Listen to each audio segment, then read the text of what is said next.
हम बात करेंगे एल्कीन के नेमिंग के, तो लॉन्गेस्ट चेन के चक्कर में ऐसा नहीं हो सकता कि आप डबल बॉन्ड को गायब कर दें। डबल बॉन्ड को लेकर ही आपको चेन बनानी है, चाहे उस केस में फिर चेन लेंथ छोटी ही क्यों ना हो जाए। क्या मेरी बात समझ आ रही है? Yes sir. मैं भी इसको एग्जांपल भी दूंगा, उससे और क्लियर होगी बात आपको।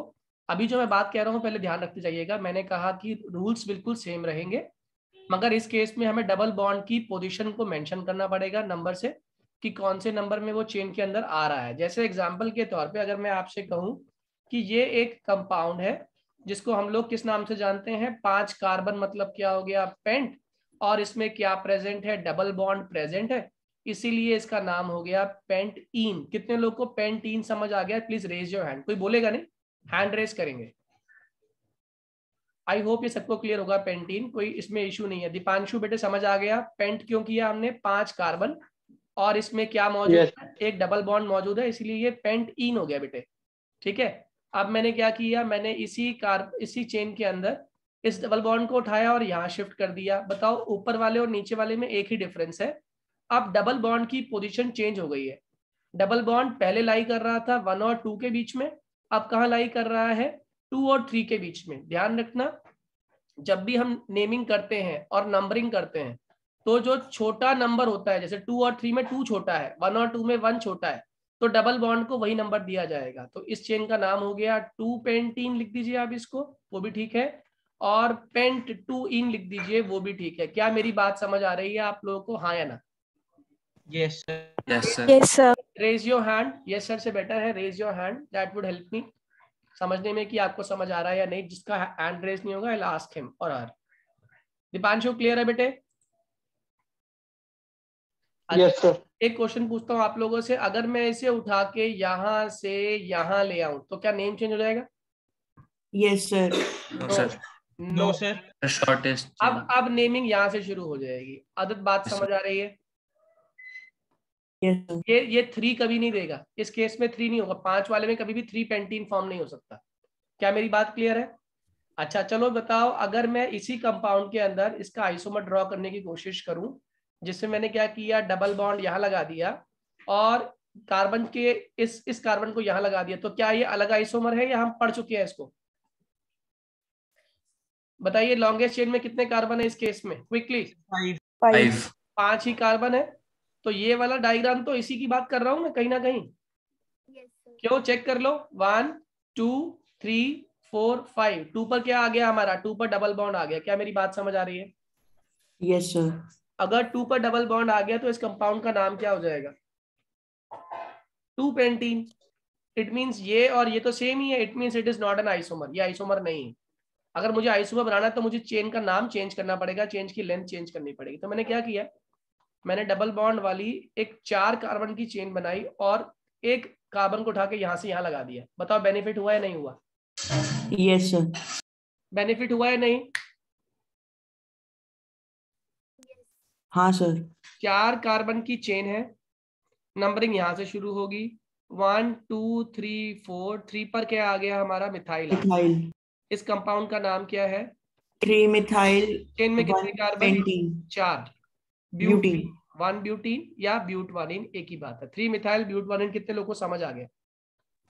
Yes sir. Raise your hand, मैंने बोला। सर एक डाउट था। हाँ बोलो नव्या। सर हम इसमें नंबरिंग वैसे करेंगे कि मतलब डबल बॉन्ड सबसे स्मॉलेस्ट नंबर पर लोएस्ट है। पोजीशन, लोएस्ट पोजीशन मिलेगी उसको। Okay sir. अब जैसे मान लीजिए मैंने कहा आपको कि इसके अंदर आप इसका IUPAC नेम बताएंगे। मैंने आपको पहले भी ये तरीका सिखाया था, वही तरीका यहाँ भी फॉलो करेंगे। जब भी आप IUPAC लिखते हैं तो पहला तरीका होता है, आप हमेशा चेन की वो लेंथ लीजिए जिसमें नंबर ऑफ सब्स्टिट्यूएंट्स आपके ज्यादा आए। क्या है? नंबर ऑफ सब्स्टिट्यूएंट्स आपके ज्यादा निकल के आए। तो अब मैं एक काम करता हूँ, पहले इस ब्रैकेट को हटा देता हूँ और पहले देखता हूँ कितने कार्बन दिख रहे हैं। 1 2 3 4 5 6 7 8 ऐसे, और 1 2 3 4 5 6 7 8 9। कौन सी चेन लूं? मुझे लगता है ये वाली चेन ले लेनी चाहिए, इसमें बेनिफिट है मुझे, हाँ या ना? Yes yes sir. देखें जरा, मैं इसको लिखता हूँ। मैंने लिखा है इसे CH, फिर C डबल बॉन्ड, फिर C, फिर सिंगल बॉन्ड C, और फिर से C है डबल बॉन्ड, C आ गया, फिर C आ गया, और इसके नीचे C2H5 को मैं इधर लिख रहा हूँ साथ साथ, CH2 CH3, और इस वाले को मैं इसके नीचे लिख देता हूँ। क्या क्लियर है आप लोगों को ये बात? कितने लोगों को ये बात समझ आ गई? मैंने किया क्या, चेन को सीधा किया है, इस एंड Yes, को sir. पकड़ो, इस वाले एंड को पकड़ो और सीधा कर दो, तो ये अपने आप ऑटोमेटिकली नीचे आ जाएगा, हाँ या ना? Yes, sir. कितने लोगों को ये दिख पा रहा है? प्लीज रेज योर हैंड जितने लोग को ये दिख गया कि जैसे ही मैंने C2H5 वाले एंड को पकड़ा और सीधा किया तो CH3 नीचे आ गया। अब मैंने ये ब्रैकेट क्यों हटाया? क्या मेरी मर्जी है मैं ब्रैकेट हटा सकता हूँ? नहीं। अब पहली बात चेक कीजिए, इस वाले कार्बन की बात हो रही है जो मैंने लिखा है, इस कार्बन पर एक H है, एक सिंगल बॉन्ड कार्बन है, तो ऑब्वियस सी बात है ये जो दो मिथाइल ग्रुप हैं वो इसी कार्बन से अटैच है। और कैसे अटैच हो सकते हैं दो? एक CH3 Hi, इधर, sir. एक CH3 इधर है। कितने लोगों को बात समझ आ गई? यानी कि इस चेन में कितने कार्बन है टोटल? इस चेन में टोटल ये कार्बन है। Am I clear to all? कितने लोग को ये क्लियर हो गया? चेन की लेंथ को सीधा करना कितने लोग को समझ आ गया? माही, एम आई क्लियर बेटे? नमन, Yes, sir. माही, Yes, sir. अविशा, क्लियर है? Yes, sir. चलिए आगे देखिए।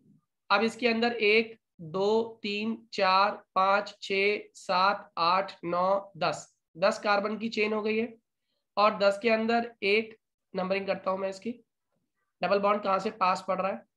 1 2 3 4 5 6 7 8 9 और 10। डबल बॉन्ड एक तो 3 पे आ रहा है हमारा, जल्दी बोलो, 3 पे आ रहा है डबल बॉन्ड, Yes, sir. और 6 पे. और 6 पे आ रहा है, तो इसका IUPAC नेम क्या होने वाला, जल्दी बोलिएगा।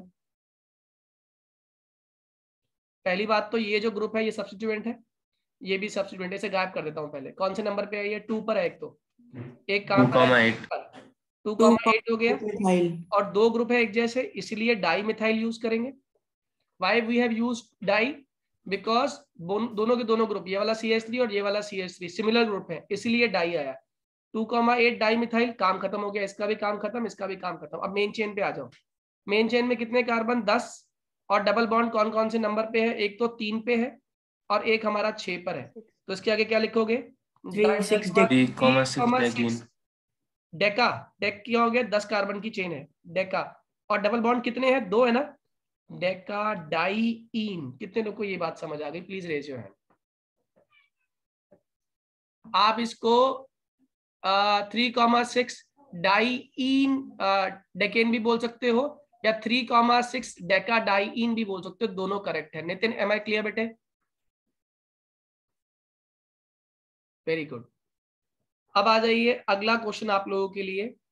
ये हम लोगों ने GOC में पढ़ा था, इसको हम लोग बॉन्ड लाइन स्ट्रक्चर कहते हैं, और इसको खोलने का एक आसान तरीका, every terminal is a carbon. जैसे यहां ड्रॉ किया, यहां ड्रॉ किया, यहां ड्रॉ किया, every terminal is a carbon. कैसे मतलब? ये एक कार्बन है, ये दूसरा, ये तीसरा, ये चौथा, ये पांचवा, ये छठा, ये सातवां और ये आठवां। 8 कार्बन हो गए।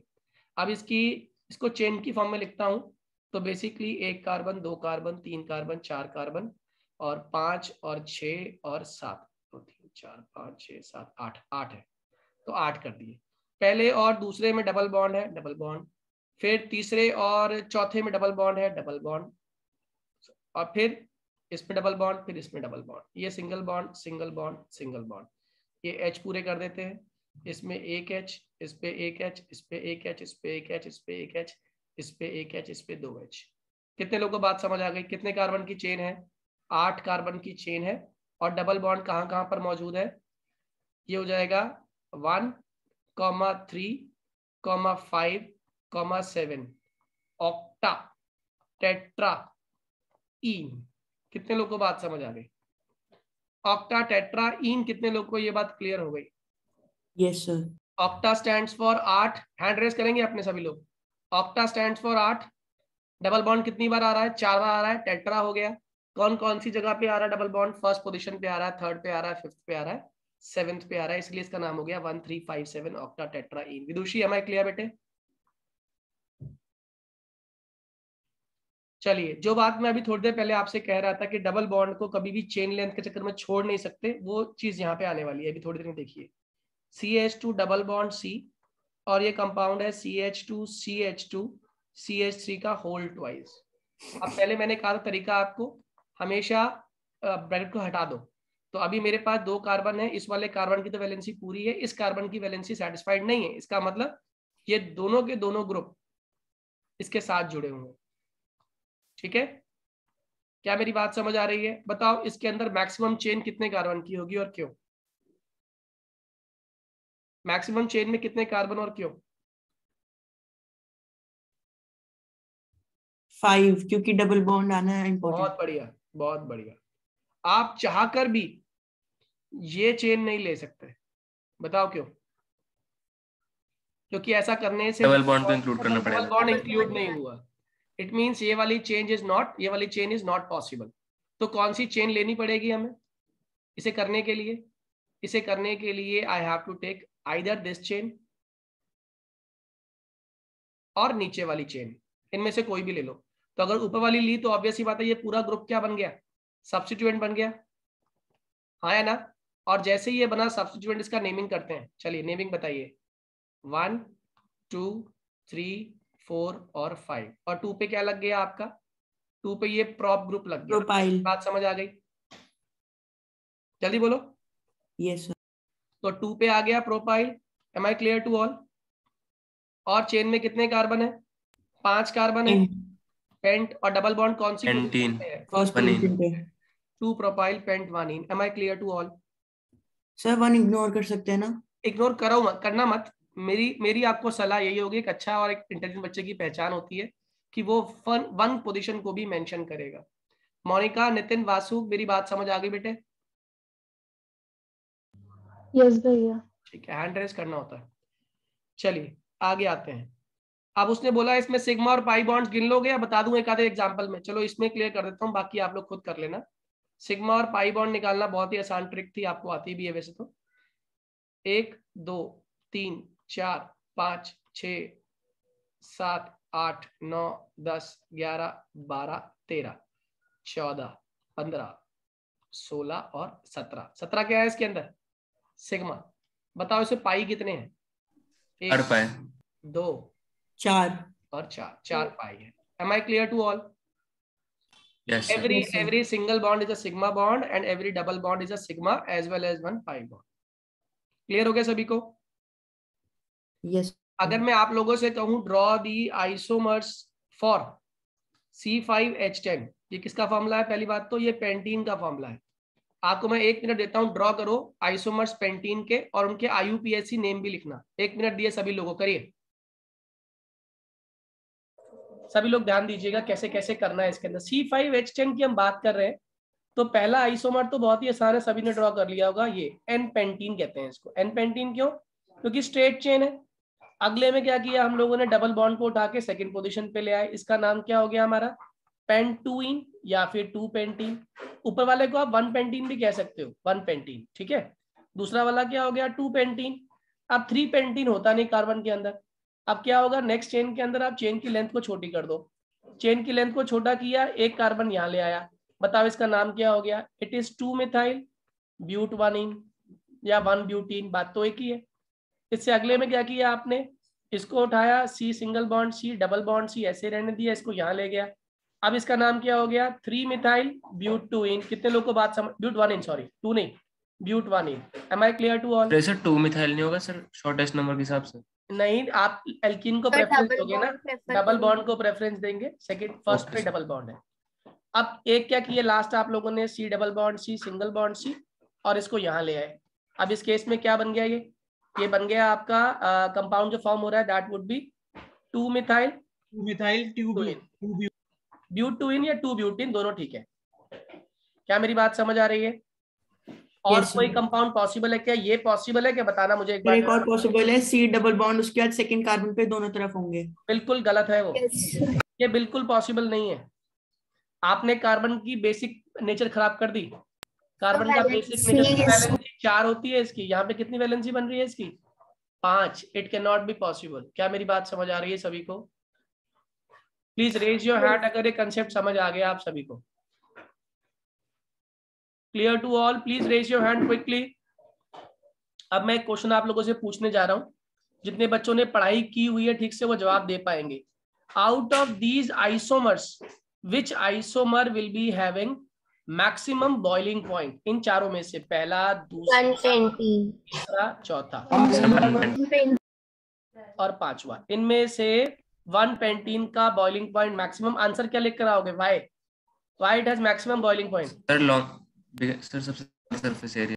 it has no branching due to which most of no branching, that is it has maximum surface area. More the surface area, more will be the boiling point. कितने लोग को ये पूरी बात समझ आ गई है? Please raise your hand quickly. Deepanshu ये बात समझ आई बेटे? स्ट्रेट चेन वाले कंपाउंड्स जितने भी होते हैं आ गई सर। वो सारे के सारे कंपाउंड्स, हाँ, तो सर मिनिमम 3 और 4 में से कौन सा होगा? आप दोनों की एक मिनिमम ब्रांच चेन है। बहुत बढ़िया क्वेश्चन पूछा आपने। आउट ऑफ 3 और 4 किसका बॉइलिंग पॉइंट? इनके बॉइलिंग पॉइंट नियरली सेम रहेंगे, लेकिन आप ये देखो डबल बॉन्ड के पास जहां क्राउडिंग होगी ना वहां दिक्कत हो जाएगी, या फिर भी थोड़ा दूर चला गया ना, एल्काइल ग्रुप थोड़ा दूर चला गया, तो जहां पे क्या कहते हैं आपका क्राउडिंग ज्यादा हो जाएगी वहां बॉइलिंग पॉइंट ऑटोमेटिकली क्या हो जाएगा? मिनिमम। देखो इलेक्ट्रॉन डेंसिटी बढ़ जाएगी वहां पे। यस, इस वाले कंपाउंड में भी इलेक्ट्रॉन डेंसिटी तो है, लेकिन इसमें क्या लगभग मेंटेन हो गई? इसमें सिमेट्री मेंटेन हो गई।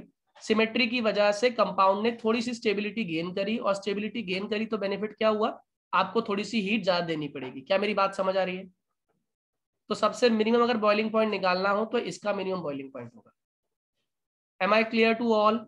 बहुत अच्छा क्वेश्चन था ये, वेरी गुड क्वेश्चन नव्या। ये क्लियर हुआ सभी को? Naman, Nitin, Deepanshu, is it clear बेटे? चलिए, अगर ये समझ आ गया, इसके बाद की बात शुरू करता हूं। अब जो टॉपिक मैं बताने जा रहा हूं, इस टॉपिक को भूलना मत। कंपटीशन में एज इट इज ये क्वेश्चन आता है, और आपके स्कूल के अंदर भी ये क्वेश्चन 100% आने वाला है। लिख के ले लो, चाहे फाइनल एग्जाम हो या आपके पीटीज हो, यूटीज हो, ये क्वेश्चन आपके एग्जाम में आने वाला है। इसको बोलते हैं ज्योमेट्रिकल आइसोमेरिज्म। क्या बोलते हैं इसको?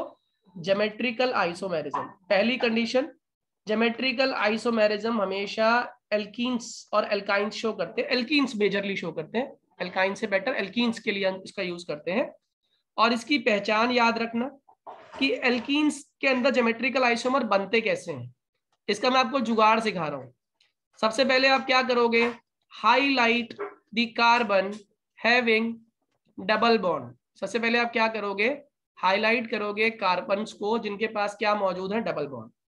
फिर उसके बाद रिमेनिंग कार्बन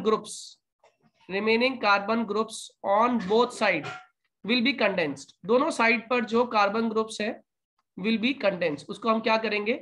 उसे हम कंडेंस कर देंगे। क्या मेरी बात समझ आ रही है? हाँ या ना? पहले मैंने क्या कहा? किसको हाईलाइट करोगे? जिन कार्बन के बीच में डबल बॉन्ड है। फिर मैंने क्या कहा? जितने भी कार्बन दोनों साइड में होंगे डबल बॉन्ड के, उन्हें हम क्या करने वाले हैं? कंडेंस। जैसे एक मैं ड्रॉ कर रहा हूं, फिर आपसे ड्रॉ करवाऊंगा। इसके अंदर कैसे बनेगा आइसोमेरिज्म समझिएगा। मैंने कहा आपके पास जो कंपाउंड है वो ये है। What is this?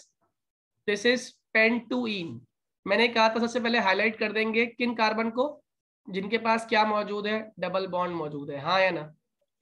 इसको मैंने हाईलाइट कर दिया। जैसे मैंने इसको हाईलाइट किया, ये क्या बन गया? ये बन गया C डबल बॉन्ड C। अब इसके अलावा देखो इस साइड में कौन सा ग्रुप है? This is methyl. Condense form क्या होती है मिथाइल की? CH3। और ये वाला पूरा ग्रुप क्या है? This is ethyl. ये बन गया C2H5। कितने लोग को ये कंडेंस वाली बात समझ आ गई? Please raise your hand quickly.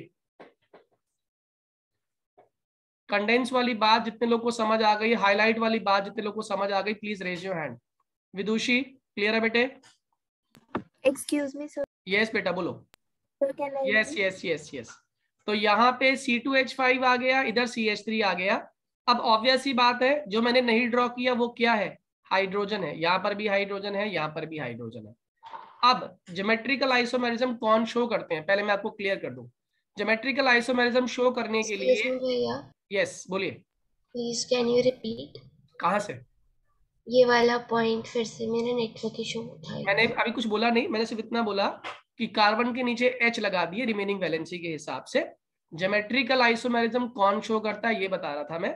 Geometrical isomerism वही शो कर सकता है जिसके पास डबल बॉन्डेड कार्बन्स जो हैं उनके पास कोई ना कोई सिमिलर ग्रुप अटैच होना जरूरी है। आप मुझे बताइए, क्या इन दोनों कार्बन्स में जो डबली बॉन्डेड है, क्या कोई सिमिलर ग्रुप अटैच है? जल्दी बोलिए, is there any similar group attach? Yes, I can simply say that this hydrogen atom is similar on both the sides of the carbon. हाँ या ना? Yes sir. Yes sir. Raise your hand quickly. अगर ये समझ आ गई बात की सिमिलर कौन है इसमें? सिमिलर यहाँ पे they are similar with respect to hydrogen atom. Navya and Roshni, am I clear? Yes sir. Okay. अब ये ध्यान रखना, जब सिमिलर ग्रुप या फिर atom are present on same direction, same side, उसको हम लोग बोलते हैं सिस फॉर्म। कौन सी फॉर्म बोलते हैं? Cis form. जैसे इस केस पे ये दोनों के दोनों सेम डायरेक्शन में है, हाँ या ना? एक ही प्लेन में है, नहीं? जल्दी बोलो। Yes sir. अगर ये एक ही प्लेन में है, एक ही डायरेक्शन में है, तो इसको हम लोग क्या नाम देने वाले हैं? Cis form. कितने लोगों को सिस फॉर्म वाली बात समझ आ गई? सर दोनों हाइड्रोजन को बोलेंगे सिस फॉर्म? यस, दोनों हाइड्रोजन की वजह से बनी ये सिस फॉर्म। ओके ठीक है। और इसी की ट्रांस कैसे बनेगी? यही बच्चों वाला खेल है बिल्कुल। ट्रांस के लिए C डबल बॉन्ड C, इधर क्या लगा हुआ था ऊपर CH3, वो इधर आ गया, और डायगनली क्या चला गया? C2H5, इधर क्या चला गया? H, और इधर क्या चला गया? H। बताओ H यहाँ पर दोनों कार्बन के रेस्पेक्ट में कौन सी पोजीशंस पर है? ऑपोजिट पोजीशंस पे है। Am I clear to all? Yes sir. अगर ऑपोजिट पोजीशन पे है तो इसको आप नाम देंगे ट्रांसपोजिशन। क्या बोलेंगे इसको आप? ट्रांसपोजिशन। कितने लोगों को सिस और ट्रांस समझ आ गया? Please raise your hand quickly. Roshni clear है? Roshni, am I audible to you? ठीक है। अब इसके अंदर इसकी प्रॉपर्टीज की बात करता हूं, फिर एक क्वेश्चन आपसे करवाऊंगा। जो सिस फॉर्म होता है ना, सिस फॉर्म का बॉइलिंग पॉइंट ट्रांस फॉर्म से ज्यादा होता है, ये याद रखिएगा। क्या बोला मैंने? सिस फॉर्म का बॉइलिंग पॉइंट ट्रांस से ज्यादा होता है। कारण क्या है? सिस का dipole movement is greater than इसका dipole movement, that is why cis का बॉइलिंग पॉइंट ज्यादा है ट्रांस से। क्या मतलब, कैसे समझाया मैंने इसको? देखिए C2H5 ये कैसा ग्रुप होता है? ये electron donating, plus I effect show करता है। ये प्लस आई मतलब अपना इलेक्ट्रॉन क्लाउड किसको शिफ्ट करेगा? कार्बन को। और करना भी चाहिए। कारण बताओ, कोई बताएगा कारण क्या है? क्यों ये वाला कार्बन अपने इलेक्ट्रॉन क्लाउड इस कार्बन को क्यों देना चाहता है? अगर आप लोगों ने अभी तक पढ़ाई करी है ना, अच्छे से पढ़ाई करी कॉम्पिटिशन के लिए, तो अब आप इसका आंसर दे पाओगे। भैया please can you repeat your question? मैंने बोला ये वाला इस वाले एथाइल में से जो कार्बन है, या इस मिथाइल का जो कार्बन है, क्यों अपने इलेक्ट्रॉन क्लाउड इस वाले कार्बन को देने को मजबूर हो गया है? क्यों इलेक्ट्रॉन क्लाउड यहाँ शिफ्ट हो रहा है? इलेक्ट्रॉन क्लाउड तो जनरली हम कहाँ भेजते हैं? एक मोर इलेक्ट्रोनेगेटिव एटम की तरफ, लेकिन ये भी कार्बन है और नीचे वाला भी कार्बन है, तो क्यों जा रहा है नीचे की तरफ? सर हाइड्रोजन भी उसके ऊपर एनर्जी लगा रहा है। ज्यादा इलेक्ट्रोनेगेटिव हो जाएंगे। क्यों हो जाएंगे? कारण सर उसके साथ सर हाइड्रोजन भी है, उससे क्या होता है? सर हाइड्रोजन उस पर एनर्जी लगा रहा है ना, बिल्कुल भी नहीं। हाइड्रोजन तो हिम्मत ही नहीं है, थप्पड़ पड़ेंगे हाइड्रोजन तो खींच के बहुत तेज से। डबल बॉन्ड से क्या होता है? वो ज्यादा स्ट्रांगली बाउंड। नहीं, स्ट्रांगली कोई मतलब नहीं है यहाँ पे। तुक्के मत मारो, दिमाग लगाओ, जो बिल्कुल नहीं लगा रहे हो। क्विकली, तुक्के मारने के लिए नहीं कहा मैंने। माही, डबल बॉन्ड ज्यादा इलेक्ट्रोनेगेटिव हो जाएगा ना? क्यों हो जाएगा ये बताओ। जो इस क्वेश्चन का जवाब देगा, समझो कि उसने ढंग से पढ़ाई की है कंपटीशन के लिए, वो सोच सकता है। जल्दी, आई नीड द आंसर।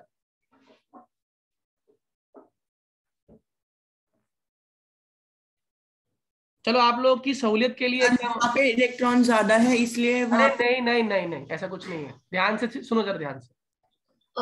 इसमें sp।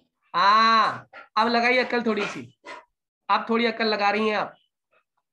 इस केस में ध्यान दीजिएगा, इस वाले कार्बन को हटाता हूं मैं इसको। आप थोड़ा दिमाग लगाइए। ये वाला कार्बन क्या हाइब्रिडाइज है? ये वाला कार्बन, जल्दी से बोलिए। sp3 sp3, ये वाला भी sp3। बताओ ये दोनों कार्बन कौन से हैं? sp2 हाइब्रिडाइज्ड है, sp2 है। तो आप जिसकी मुझे वजह बताओ से इसका s कैरेक्टर कितना है? 25%। इसका s कैरेक्टर कितना है? 33.33। और s character is directly proportional to what?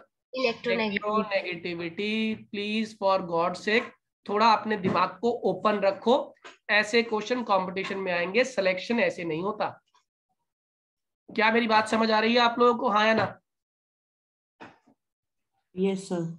अब क्या करना है, सीधी सीधी बात, अब जो मोर इलेक्ट्रोनेगेटिव है उसकी तरफ इलेक्ट्रॉन क्लाउड शिफ्ट हो जाएगा, मोर इलेक्ट्रोनेगेटिव की तरफ इलेक्ट्रॉन क्लाउड शिफ्ट हो जाएगा। और जैसे ही इलेक्ट्रॉन क्लाउड शिफ्ट हो जाएगा, हमें क्या समझ आ रहा है? हमें ये समझ आ रहा है कि यहाँ पर dipole movement, what is dipole movement? Movement of charge. What is dipole movement? Movement of charge. यहाँ पे मूवमेंट ऑफ चार्ज कहाँ हो रही है फिजिक्स के हिसाब से? मूवमेंट ऑफ चार्ज कहाँ हो रही है? मूवमेंट ऑफ चार्ज नीचे हो रही है। मूवमेंट ऑफ चार्ज ये वाला भी नीचे कर रहा है, ये वाला भी नीचे कर रहा है, तो नेट मूवमेंट किसकी तरफ हो रही है? मुझे बताइए जल्दी से, कहाँ जाएगा वेक्टर के हिसाब से? कहाँ जाएगी नेट मूवमेंट? क्विकली, नीचे जाएगी या नहीं जाएगी? जल्दी बोलो। Yes sir. Yes sir. इसकी जो नेट डाइपोल मूवमेंट है that will go downward direction. इसका मतलब एक्यूमुलेट हो रही है, जुड़ रही है डाइपोल मूवमेंट। डाइपोल मूवमेंट जुड़ रही है, ऐड हो रही है। और जब भी ऐड होती है तो ऑब्वियस सी बात है डाइपोल मूवमेंट क्या होती है? बढ़ जाती है। जिसका डाइपोल मूवमेंट ज्यादा होगा उसका बॉइलिंग पॉइंट ज्यादा होगा। Am I clear to all? जल्दी Yes. बोलो। अब इस केस में देखो, ये डाइपोल मूवमेंट इधर लगा रहा है और ये डाइपोल मूवमेंट इधर लगा रहा है। क्या हो रही है? डाइपोल मूवमेंट कैंसिल हो रही है। कैंसिल। अगर डाइपोल मूवमेंट कैंसिल हो रही है तो डाइपोल मूवमेंट क्या आने वाली? ज्यादा आने वाली है, कम आने वाली है? क्विकली। कम आने वाली है। नव्या मेरी बात समझ आ गई? Yes sir. Vidushi, Vasu, Ramya, Yes, sir. Naman, am I clear बेटे? Yes, sir. ठीक है। अब आ जाइए जरा, एक क्वेश्चन आप लोगों के लिए और। अच्छा, एक क्वेश्चन का जवाब देना, सिस और ट्रांस में से ज्यादा स्टेबल कौन? Out of cis and trans which one is stable and why? Trans. Trans वाला स्टेबल है, बहुत बढ़िया। क्यों है ट्रांस वाला स्टेबल? डाइपोल मूवमेंट नहीं कैंसिल हो जाती है। नहीं, डाइपोल मूवमेंट तो कैंसिल हो ही रही है, साथ में इनमें आपस में देखो जो एक जैसे रिपेलिंग फोर्स नहीं है। बहुत बढ़िया। एक जैसे जो ग्रुप होंगे ना, एक जैसे दिखने वाले ग्रुप जो होते हैं, वो आपस में क्या करते हैं? एक दूसरे के ऊपर क्या लगाते हैं? सभी लोग जानते हैं, कौन सी फोर्स? रिपल्शन, हाँ या ना?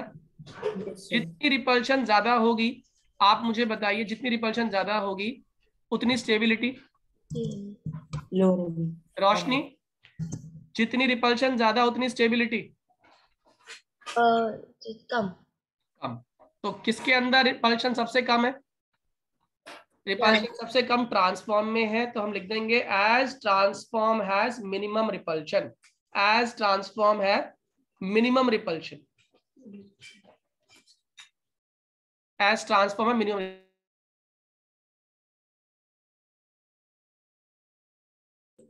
As transform have minimum repulsion, therefore it has maximum stability. कितने लोगों को ये पूरी बात समझ आ गई, हाँ या ना? Yes sir. Clear to all? तो सिस और ट्रांस की ये फॉर्म समझ आ गई। अगला क्वेश्चन आप लोगों के लिए है, जल्दी से करके दिखाइएगा। Draw the geometrical isomer for, draw the geometrical isomer for hex 3-ine, पहला। दूसरा, draw the geometrical isomer for हेक्स3-ine नहीं, हेक्स3-ine और हेक्स2-ine, दोनों के लिए ज्योमेट्रिकल आइसोमर्स बनाइए जल्दी से, फटाफट, 1 मिनट में। फिर से रिपीट कर रहा हूं, हेक्स3-ine के केस में हमने ये बना दिया, पहले C डबल बॉन्ड C को हाईलाइट कर दिया, ये वाले दोनों के दोनों कंडेंस्ड फॉर्म में लिखा, तो C2H5 C2H5 और H और H। इस केस में दो सिमिलर ग्रुप्स हैं, C2H5 भी सिमिलर है और H भी सिमिलर है। तो अगर दोनों सिमिलर एक साइड आ रहे हैं तो सिस फॉर्म, ऑपोजिट साइड चले गए तो ये क्या कहलाएगा? ट्रांसफॉर्म। हेक्स2-ine में डायग्राम ये बनाया आप लोगों ने, इसको हाईलाइट कर दिया, इसको कर दिया कंडेंस, ये तो कंडेंस CH3 है, ये कंडेंस किया तो क्या बना? C3H7। अब इसमें जो सिस और ट्रांस बनेगा विद रिस्पेक्ट टू हाइड्रोजन बनेगा। अगर हाइड्रोजन सेम साइड पे है तो सिस, ऑपोजिट साइड पे है तो ट्रांस। आई थिंक ये क्लियर हो गया सभी को, सिस और ट्रांस वाली बात। एक्सक्यूज मी सर, जी बोलिए। तो मैंने फर्स्ट वाले में वाई एन ही कर लिया था, इसलिए गलती हो गई थी। कोई बात नहीं, कोई बात नहीं। आप सुनिए अगला, आपको बताना है कि क्या ये मॉलिक्यूल ज्योमेट्रिकल आइसोमेरिज्म शो करेगा या नहीं करेगा। ये आपका मैंने क्वेश्चन लिख के दिखाया है, आप मुझे बताइएगा विल इट फॉर्म सिस और ट्रांस आइसोमेरिज्म और नॉट। 30 सेकंड्स दिए, बताइए करेगा या नहीं करेगा। नहीं करेगा सर, लाइक ग्रुप्स नहीं सी कोई। डबल बॉन्ड सी, एक इसके पास H है, एक इसके पास C2H5 है, जबकि इस वाले C के पास इधर CH3 है और ऊपर भी CH3 है। कितने लोगों ने इसका डायग्राम ऐसे ही बनाया था, please raise your hand.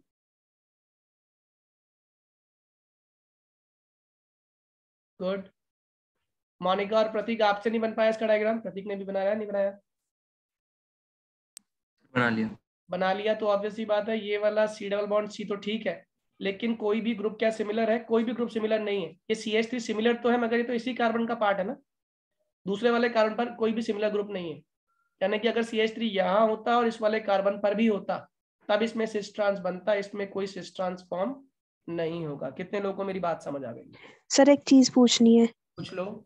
Sir जो H की पोजीशन है अगर हम उसे नीचे कर दे तो क्या कुछ कोई फर्क नहीं पड़ेगा। हाँ ओके सर। आगे समझ लो। अब आता है नेक्स्ट इंपॉर्टेंट टॉपिक जिसको हम लोग बोलते हैं प्रिपरेशंस। अब हम प्रिपरेशन करने वाले हैं कि एल्कीन बनता कहाँ कहाँ से है। नाम में ही रिएक्शंस छुपी हुई हैं।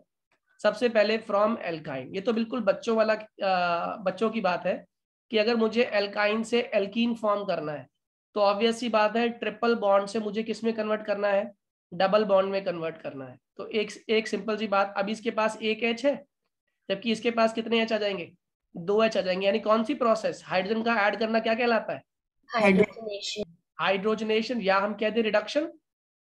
Yes sir. आया ना। तो हम क्या करने वाले हैं, हाइड्रोजन को ऐड करने वाले हैं और इस प्रोसेस को हम लोग रिडक्शन के नाम से जानते हैं या फिर हाइड्रोजनेशन के नाम से जानते हैं। अब इसमें ना एक क्वेश्चन जो जेईई मेंस में आया हुआ है वो बता रहा हूं आपको मैं, अगर वो जेईई मेंस में आया तो नीट में पक्का आ सकता है। अगर ये एल्काइन है, इसमें मैं H2 डाल दूं, देखना 2 बनेंगे प्रोडक्ट इससे, एक ये सेम कंडीशन में, एक ये कंडीशन में। बस फर्क क्या है, यहाँ पे जो आप रिएजेंट्स के साथ इस्तेमाल कर रहे हो वो प्रोडक्ट की डायरेक्शन चेंज कर देंगे। जैसे अगर मैं ले रहा हूँ पैलेडियम की प्रेजेंस में और कार्बन की प्रेजेंस में डाल रहा हूँ हाइड्रोजन, तो ध्यान रखना जो एल्कीन बनेगा ना वो सिस एल्कीन बनेगा। क्या बनेगा, सिस एल्कीन। और जैसे मान लो सिस, इस केस में तो सिस और ट्रांस को समझ नहीं आएगा, मैं इसको R मान लेता हूँ, यहाँ पर भी R समझ गए, मतलब चेन लेंथ इधर भी है, चेन लेंथ इधर भी है, R डैश मान लेता हूँ इसको, एक तरफ R है एक तरफ R डैश, इसको ऐसे समझ लो CH3 C triple bond C CH2 CH3। तो इसका अगर डायग्राम कंडेंस करें तो this is CH3 C triple bond C C2H5। Clear है सभी को? इस पे मैंने क्या डाल दिया, H2 डाल दिया। ये बात समझ आ रही है आप लोग को, हाँ या ना? तो पहला वाला क्या बनाएगा, CH3 CH2 CH2 और साथ में क्या बनेगा उसके, ये C2H5। ये पूरा एक कंपाउंड है। कितने लोग को ये बात क्लियर हुई? प्लीज रेज योर हैंड जितने लोग को ये बात समझ आ गई। सर एक बार दोबारा समझा। इस डायग्राम को अगर समझ गए तो इसमें मुझसे पूछोगे ही नहीं। ये ट्रिपल बॉन्ड है, इसको डबल बॉन्ड में कन्वर्ट करो, यहाँ पे H लगा दो ऊपर, बस खाली, मैंने वही किया। हाँ या ना? Yes sir. सही है। बाकी एज इट इज जोड़ा मैंने कुछ भी नहीं किया इसके अंदर। और ये कौन सी फॉर्म बना रहा है, सिस फॉर्म। इसका मतलब इसका डायग्राम अगर बनाऊं सिस फॉर्म में तो डायग्राम ये है इसका, C2H5 इधर आ गया, CH3 इधर आ गया, H इधर आ गया, H। यानी कि ये इस तरह का डायग्राम बनाएगा स्पेस में, सिस फॉर्म।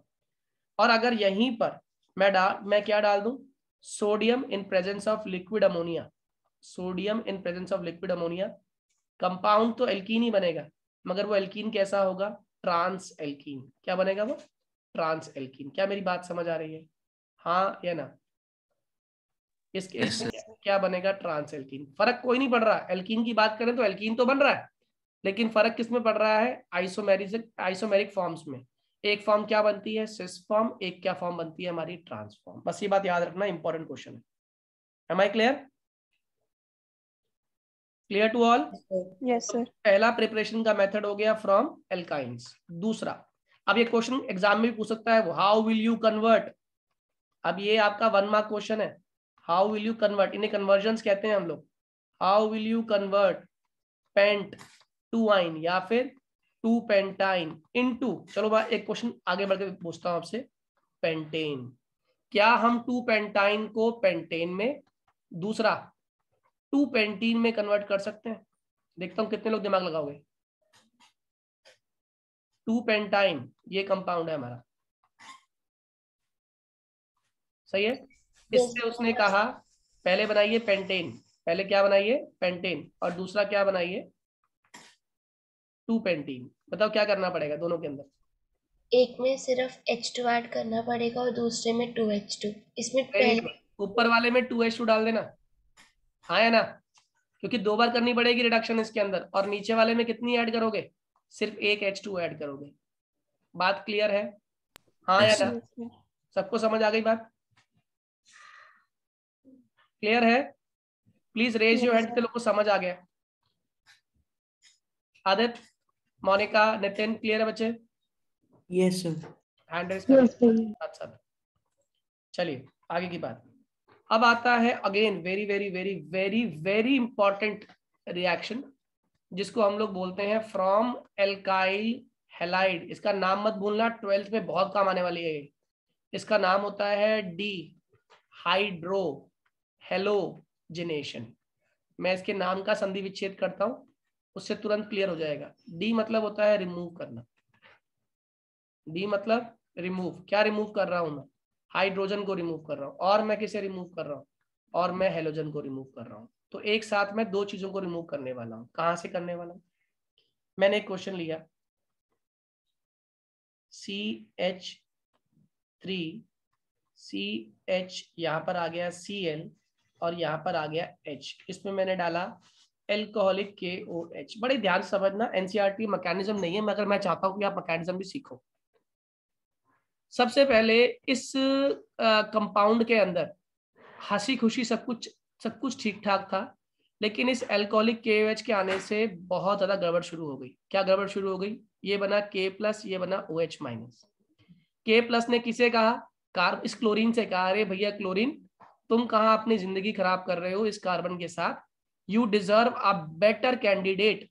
और बेटर कैंडिडेट कौन है क्लोरीन के लिए? क्लोरीन क्या है? मेटल है, नॉन मेटल है? Non metal deserves a proper metal. Chlorine ने कहा यार बात तो सही कह रहा है। पोटेशियम ने कहा मैं हूं ना पोटेशियम आयन, एक काम करो अपना सारा हिसाब करके मेरे पास आ जाओ। उसने कहा अभी लो।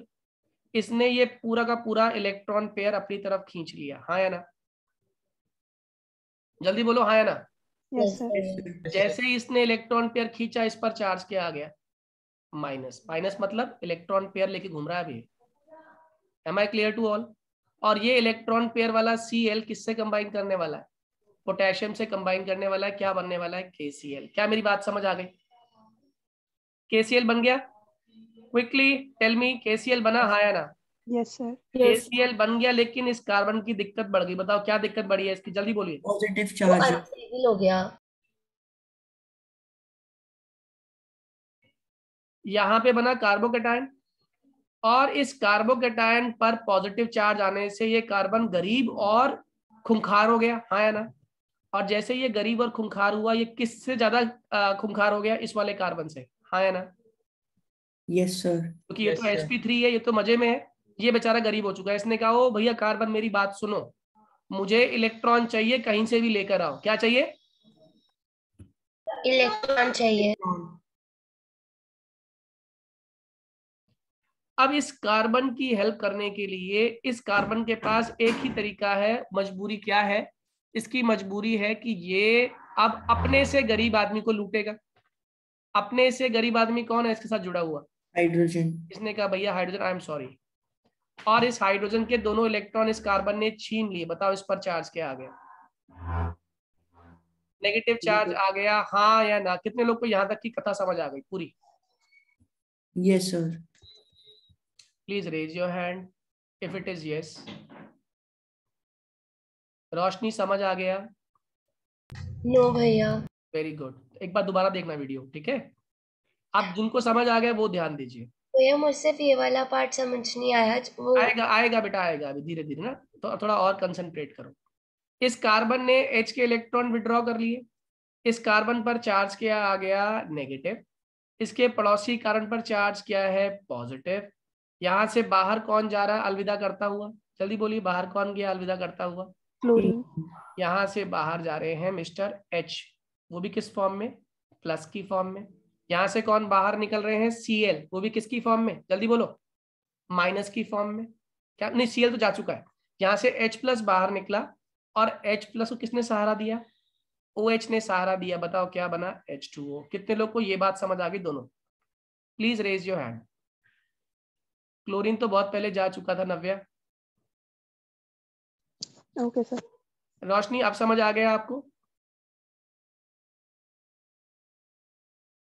चलिए अगर कोई रिस्पांस नहीं है तो अब इस कार्बन के पास जो बचा कुचा रह गया और इस कार्बन के पास जो बचा कुचा रह गया, मैं डायग्राम ड्रॉ करने वाला हूं। ये कार्बन, इस कार्बन पर प्लस चार्ज है, इस कार्बन पर माइनस चार्ज है, इसके पास H, इसके पास H, इसके पास H और ऊपर वाला H मैं नीचे ड्रॉ कर रहा हूँ। यही डायग्राम रह गया, हाँ या ना?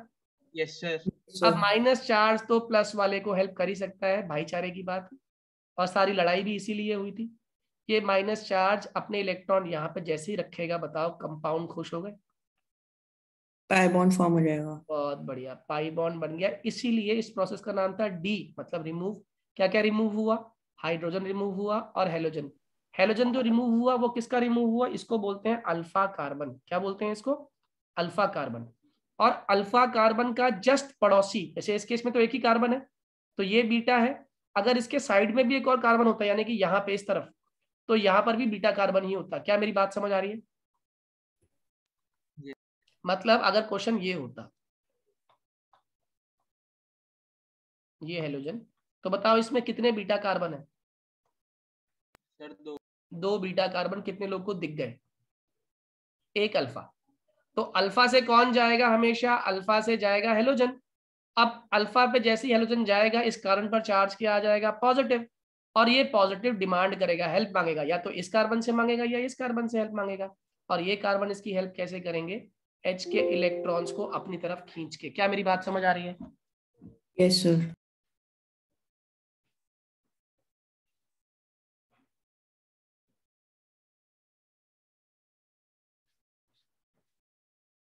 Is it clear to all? जल्दी बोलो।